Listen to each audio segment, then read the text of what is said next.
नमस्कार, good morning, सुप्रभात। स्वागत है आपका आपके पसंदीदा personal finance bulletin money morning में। मैं हूं मीनू शर्मा, लेकर हाजिर हूं आपके लिए आपकी जेब और जिंदगी पर असर डालने वाली तमाम बड़ी खबरें। तो चलिए फटाफट शुरू करते हैं इस बुलेटिन में खबरों का सिलसिला। रेपो दर पर आरबीआई के फैसले से पहले सार्वजनिक क्षेत्र के बैंक ऑफ इंडिया ने 2 करोड़ रुपए से कम वाली फिक्स डिपॉजिट स्कीम पर ब्याज दर बढ़ा दी है। 7 दिन से लेकर 10 साल वाली एफडी पर बैंक अब 3% से लेकर 7.25% तक ब्याज की पेशकश कर रहा है। बैंक ऑफ इंडिया की नई ब्याज दरें 1 अप्रैल से लागू हो चुकी हैं। सीनियर सिटीजन्स को 6 महीने और इससे ज्यादा अवधि वाली एफडी पर सामान्य ब्याज दरों की तुलना में आधा फीसद ज्यादा ब्याज मिलेगा। 80 साल से अधिक उम्र के सुपर सीनियर सिटीजन्स को एफडी पर 0.65% ज्यादा ब्याज मिलेगा। सरकारी बैंक कैनरा बैंक ने कई नए उत्पाद पेश किए हैं। सबसे अनूठा और नया उत्पाद है कैनरा हील, जिसके तहत बैंक अस्पताल में इलाज के खर्च को पूरा करने के लिए कर्ज देगा। अस्पताल के खर्चों को पूरा करने के लिए लोन फ्लोटिंग रेट के आधार पर 11.55% सालाना और फिक्स रेट के आधार पर 12.30% पर उपलब्ध होगा। स्वास्थ्य देखभाल लोन की सुविधा उन ग्राहकों के लिए उपलब्ध होगी जिनके इलाज का खर्च बीमा राशि से ज्यादा है। इसके अलावा कैनरा बैंक ने महिलाओं के लिए कैनरा एंजल निःशुल्क बचत खाता भी पेश किया है।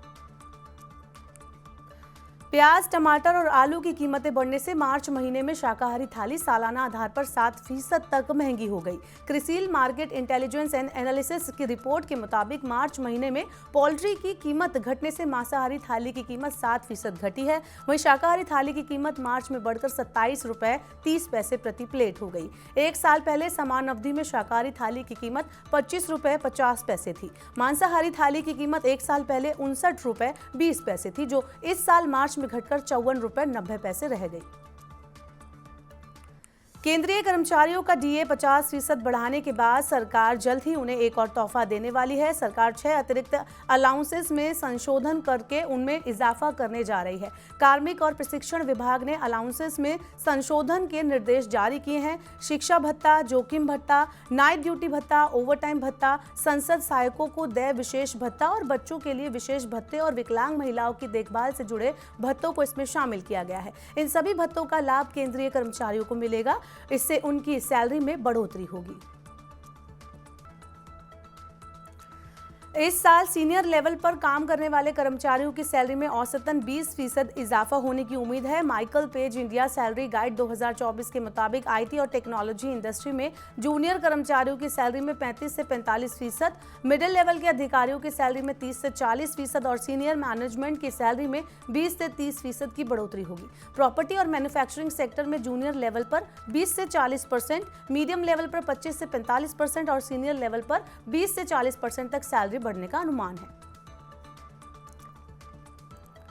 आईडीएफसी फर्स्ट बैंक ने अपने क्रेडिट कार्ड्स पर मिलने वाले बेनिफिट्स को घटाने का ऐलान किया है। बैंक ने प्राइवेट क्रेडिट कार्ड को छोड़कर बाकी सभी कार्ड्स पर बेनिफिट्स घटाए हैं। इससे पहले एक्सिस बैंक, येस बैंक और आईसीआईसीआई बैंक भी क्रेडिट कार्ड पर बेनिफिट्स में कटौती कर चुके हैं। आईडीएफसी फर्स्ट बैंक ने क्रेडिट कार्ड्स पर मिलने वाले रिवॉर्ड पॉइंट्स में कटौती की है। एयरपोर्ट लाउंजेस एक्सेस के लिए कार्ड से न्यूनतम खर्च की सीमा भी बढ़ा दी गई है। पानी, बिजली और फोन के बिल पेमेंट के नियमों में भी बदलाव किया गया है। ये बदलाव 1 मई से लागू होंगे।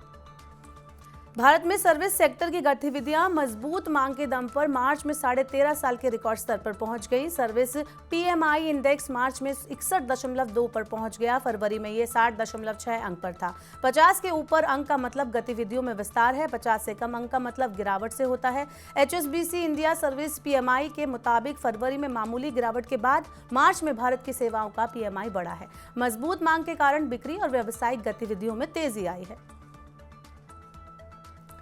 देश के 8 प्रमुख शहरों में लग्जरी मकानों की मजबूत मांग से जनवरी-मार्च तिमाही में घरों की बिक्री में सालाना आधार पर 9% की वृद्धि हुई। वहीं ऑफिस स्पेस की मांग में 43% का उछाल आया। संपत्ति सलाहकार नाइट फ्रैंक इंडिया के अनुसार दिल्ली एनसीआर, मुंबई, चेन्नई, कोलकाता, हैदराबाद, बेंगलुरु, पुणे और अहमदाबाद में जनवरी-मार्च में घरों की कीमत सालाना आधार पर 2 से 13% के बीच बढ़ी है। ऑफिस का किराया भी 1 से 9% के बीच बढ़ गया है। फोन पे यूजर्स अब सिंगापुर में भी अपने फोन से ही भुगतान कर सकेंगे। इसके लिए फोन पे ने द सिंगापुर टूरिज्म के साथ समझौता किया है। ये सहयोग भारत और सिंगापुर के बीच मौजूदा यूनिफाइड पेमेंट इंटरफेस लिंकेज पर बनाया गया है, जो ग्राहकों को अपने मौजूदा भारतीय बैंक खातों से सीधे दोनों देशों के बीच लेन देन करने की सुविधा देगा। उत्तर प्रदेश में अवैध निर्माण को वैध कराने का खेल अब नहीं चलेगा। इलाहाबाद हाई कोर्ट के आदेश के बाद यूपी सरकार ने अवैध निर्माण को कंपाउंडिंग के जरिए वैध कराने के प्रोसेस को रोक दिया है। ऐसे में मकान या दुकान में किसी भी तरह का अवैध ढांचा बनाया गया तो अब उसे सीधे तोड़ने की कार्रवाई हो सकती है। उत्तर प्रदेश सरकार ने शहरी क्षेत्रों में स्वीकृत नक्शे के विपरीत किए जाने वाले निर्माण के कंपाउंडिंग पर रोक लगा दी है। राज्य में अब केवल स्वीकृत मानचित्र के मुताबिक ही घरों का निर्माण अनिवार्य होगा।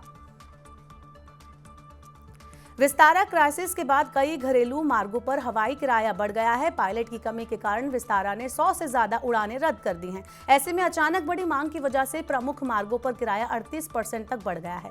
दिल्ली इंदौर, दिल्ली श्रीनगर, मुंबई कोच्चि और बेंगलुरु उदयपुर जैसे मार्गों पर किराया सबसे ज्यादा बढ़ा है। विस्तारा की उड़ानें रद्द होने से तुरंत दूसरी उड़ान के यात्रियों को ज्यादा पैसे खर्च करने पड़ रहे हैं। विस्तारा के पायलट और क्रू मेंबर्स वेतन समझौते के विरोध में अवकाश पर चले गए हैं। इस वजह से ये संकट खड़ा हुआ है। तो आज के मनी मॉर्निंग के बुलेटिन में फिलहाल के लिए इतना ही। अपने काम की जरूरी खबरें देखने समझने के लिए सब्सक्राइब करें हमारे YouTube चैनल को। वहीं पर्सनल फाइनेंस से जुड़ी खबरों को आप पढ़ना चाहते हैं और ज्यादा समझना चाहते हैं तो हमारी वेबसाइट www.money9.com पर विजिट करें। यहाँ पर 7 अलग-अलग भाषाओं में आपको पढ़ने और समझने को मिलेंगी पर्सनल फाइनेंस से जुड़ी तमाम बड़ी खबरें। वही खास कार्यक्रम आप देखना चाहते हैं तो मनी 9 के सुपर ऐप को आप जरूर डाउनलोड कर लें।